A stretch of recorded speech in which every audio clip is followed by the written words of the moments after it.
በጣም በህይወት ዘመናችሁ በጣም እንድትጠነቀቁበት ከምፈልገው መሰረታዊ አንድ ነገር ነው የምነግራችሁ።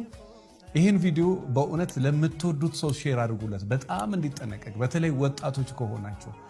እሱም አንድ ነገር ነው። እሱም እስከ ዕለተ ሞታችሁ ድረስ እድሜ ልካችሁን ህይወታችሁን የሚያበላሽና በጣም አደገኛ ዛሬ ላይ በ60 ዓመቷ በ70 ዓመቷ ዛሬ ላይ በ60 ዓመቱ በ70 ዓመቱ በ80 ዓመቱ በጣም የመከራ ትንፋሽ እየተነፈሰ እያለቀሰ ዋጋ እየከፈለ የሚኖር ሰው አለ። በአንድ ምክንያት ሴት ልጅም ሆና በአንድ ምክንያት ህይወቷ እንዳለ መስቀልቀል ሆና ምን አለ ትላንትና ልብ በኖረኝ፣ ምን አለ ትላንትና ይሄን አውቄ ቢኖር፣ የሚመክረኝ ሰው ኖሮ ቢሆን፣ አባቶቼ ልክ ነበሩ፣ እናቶቼ ልክ ነበሩ እያለች እያለቀሰች የምትኖር ሴት አለ።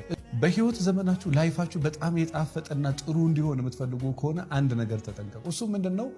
ግፍ አይኖርባችሁ። እኔ የእውነቴን ነው የምነግራችሁ። እኔ በዚህ ጉዳይ ላይ ዋጋ ከፍዬ አውቃለሁ።